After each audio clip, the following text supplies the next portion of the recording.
Gettysburg Seminary presents the Seminary Explores podcast.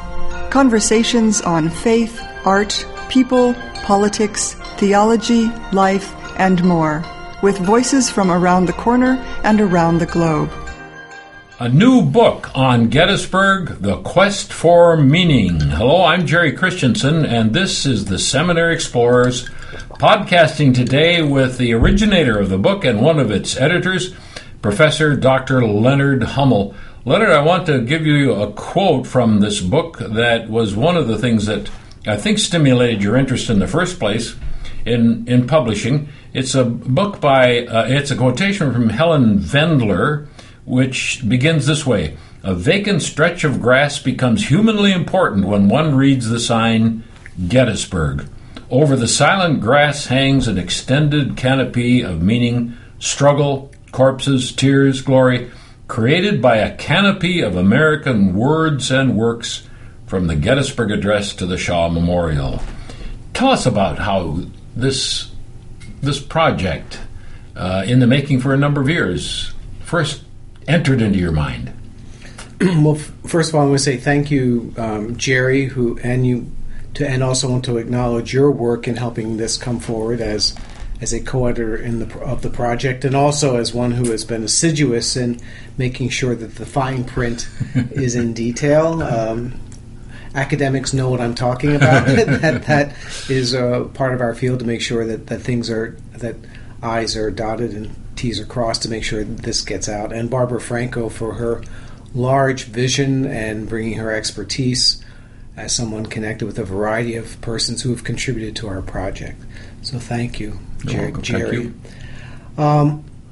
That quote by Helen Vendler, I think, is powerful and meaningful for a variety of reasons, in part because she's saying, if you look at this place, 17325 Gettysburg, it is, you might say, like any other place on earth, which is to say nothing special here, but that because of when the word Gettysburg is attached, for many persons, suddenly many things are attributed to this place that were here and still are here. And that is, it's a place where there was a battle, there was a struggle, but then there was a question of, from the get-go, thanks to the sitting president at the time, a question about what it means that occurred here. In a sense, what we're saying is we're a very small blip on a large scale set originally by Abraham Lincoln, which has probably never been equaled. We're trying to do the same thing. He was trying to say, why are we here? What did it all mean? Right. Why are we here? What does it all mean? And what does it mean for us today? And what does it mean for the generations that are to come? So what we, I think, attempted, my idea was that there still are questions that are of great public significance that are generated by what happened here 152 years ago that are with us today. Questions around war and peace, and what does that mean for human life? Questions around freedom and slavery that are still with us. Questions around the suffering that occurred here, and is there any redemption possible, given the horror show that this place was 152 years ago? Is there any redemption that might come forward from that? And what does that mean for life today?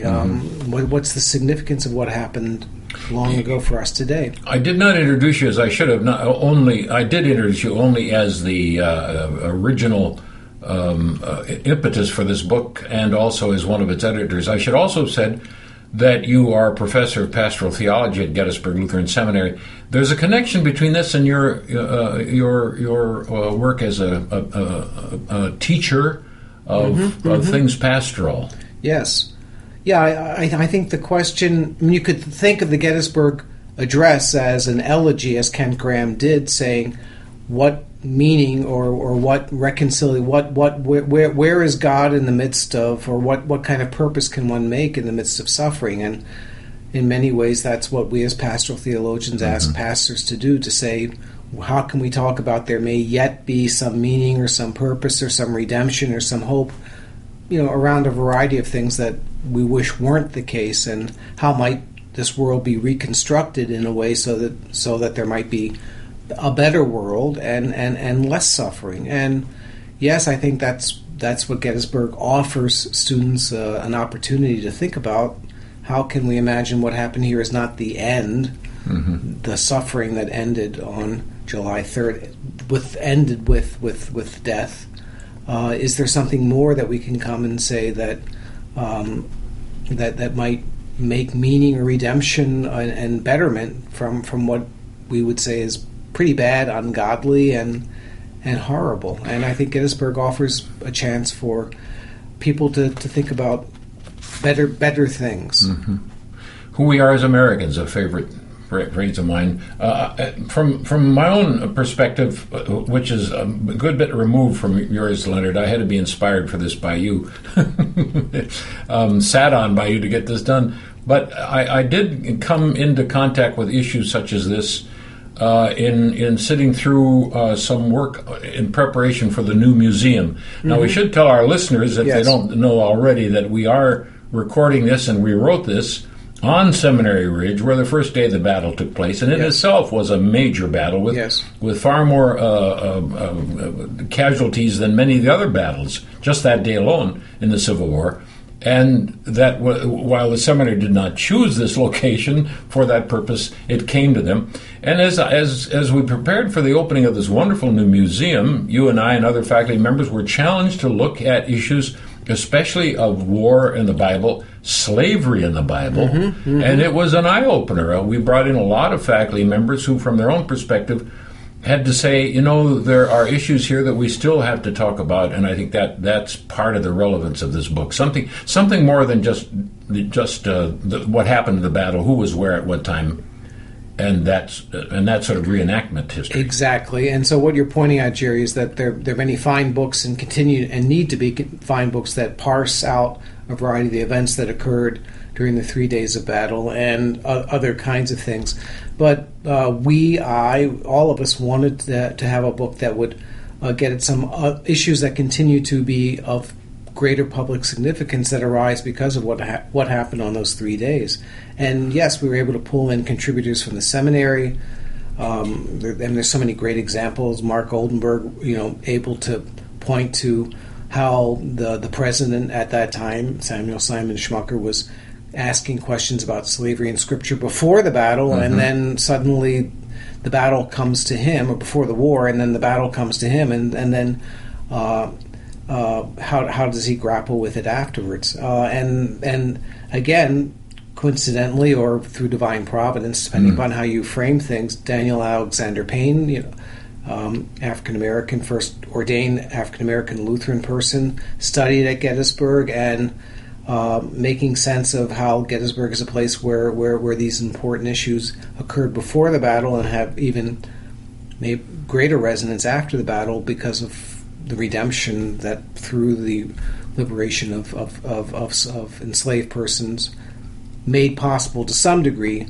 by the battle. And there's a theological point one might make there, which is to say that I'll be bold in saying this. One could understand that the Civil War is a complicated event, and there was great ambiguity and things on all sides that were maybe ungodly, but that here was a time for a moment that something occurred that enabled slavery to end, and that might we learn from this as that being our call in the future and in the present, that's what people are called to be about. So we assembled just such a rich variety of people from a variety of academic disciplines to think about Gettysburg as a place of pilgrimage, of haunt of ghosts. We have contributions of Pamela Cooper White thinking about both current ghost trade that occurs here, but also the larger question: is Gettysburg haunted by the legacy of slavery? Is that the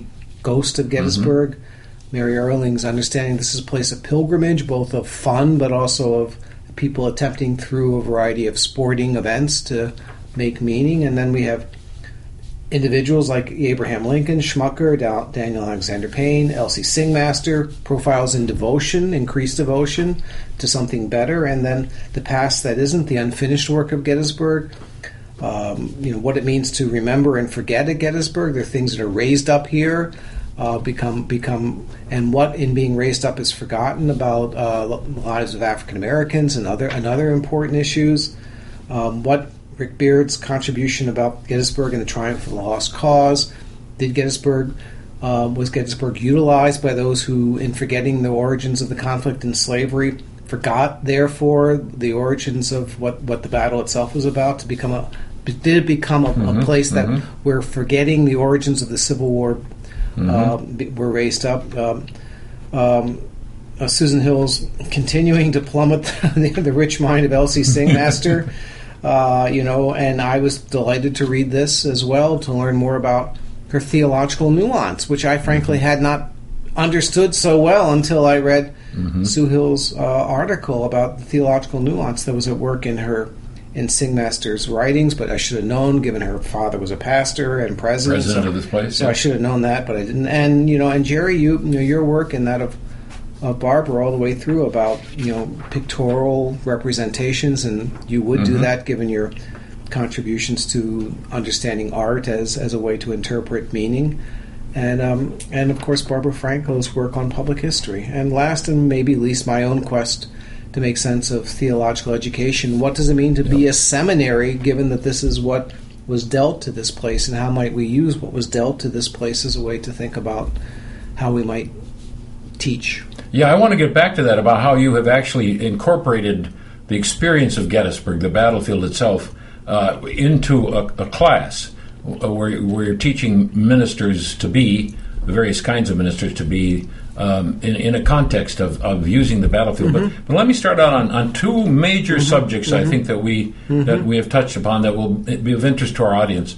Number one, I'm speaking as a person who's not a skeptic but who doesn't have these experiences much, but the experience of an aura, A-U-R-A, in Gettysburg. Many of our writers spoke about that, and you've mentioned it. I mentioned in one of the articles that a very distinguished scholar, now deceased, came to lecture here one day and asked to lecture, and he wanted to talk about the spirituality of Gettysburg, by which he meant when he gets here, there is a sense of aura.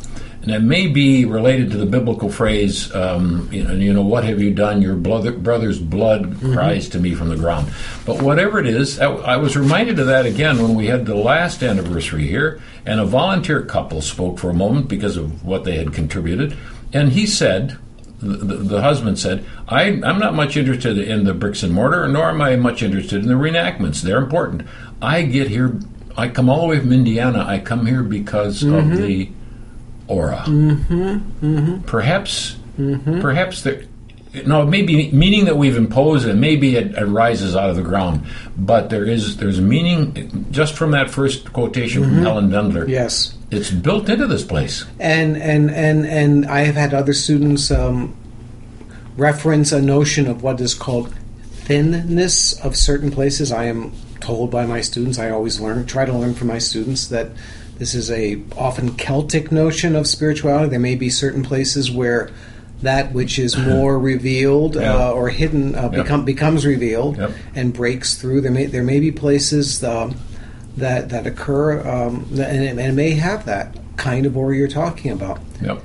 As well as, and I will suggest this is my own what I appreciate about Gettysburg is that it is not a museum, but it is a living place where, because it's a county seat, people don't think about issues of transcendence. They think about what's for supper and why is my sister angry at me. And I take that to be the great success of Gettysburg, is that the transcendent has become imminent, and people now can do quotidian things and live their lives, and maybe that's a sign of God's grace that Black people don't have to worry about being enslaved as they go to the supermarkets here. So I think both. I think it's a place of great transcendence. I also try to teach, since you asked about that perhaps the spiritual significance of Gettysburg is that because of what happened here, many people can go about their ordinary lives, and in some ways, some evils that might have troubled them have been removed.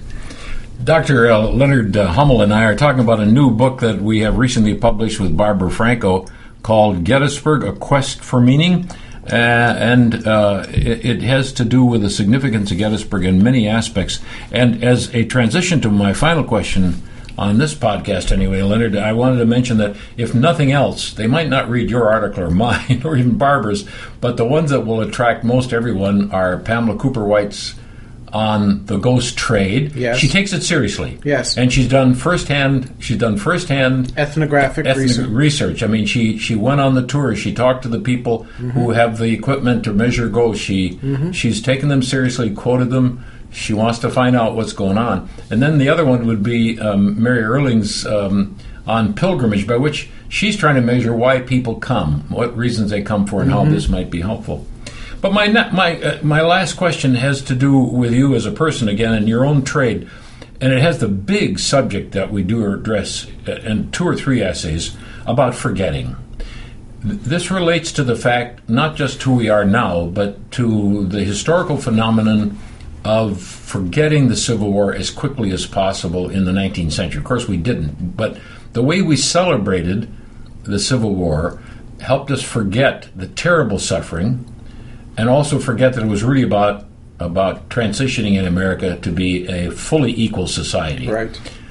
Isn't that not a function of psychology or pastoral care that we have to surpass the terrible tragedies in our life to some degree, but eventually we'll have to come to terms with them and grow out of them?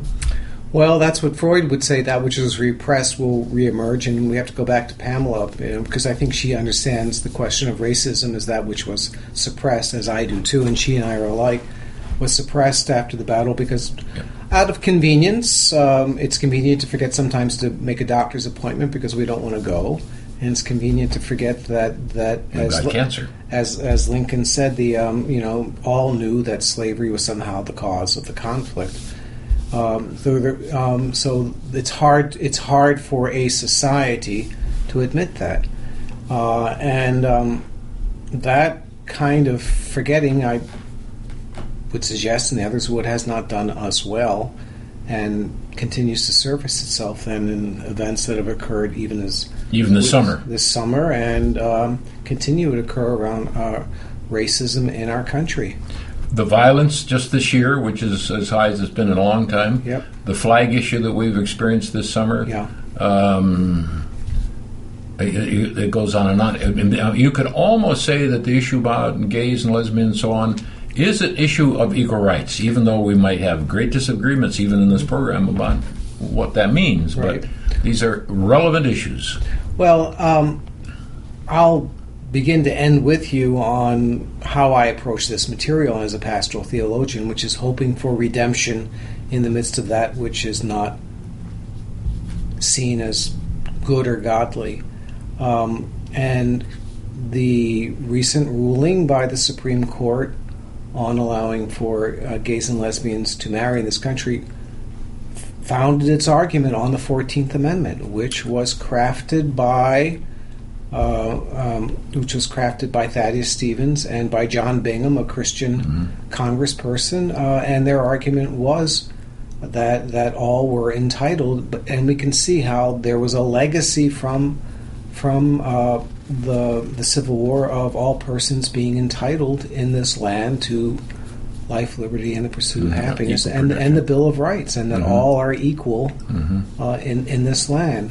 So the message may be that you could say that there's the tragedy of forgetting, but there's also the hope, and I think that we see this, that what happened here may give us, what happened here at Gettysburg may be the seeds for our trying to understand how, despite the tragedy that occurred here, that maybe some redemption can occur from that tragedy that may bring about betterment for all persons. Dr. Leonard Hummel is our guest today. He is the co-editor of a new book, which we hope you will check out one of these days. It'll be available on the website for the seminary, published by the Seminary Ridge Press, and includes a number of interesting articles related to meaning in the history of America, especially the Civil War. I'm Jerry Christensen for the Seminary Explorers. Have a very good day. You have been listening to The Seminary Explorers from historic Seminary Ridge in Gettysburg, Pennsylvania, a production of Gettysburg Seminary. We invite you to visit our website at www.ltsg.edu.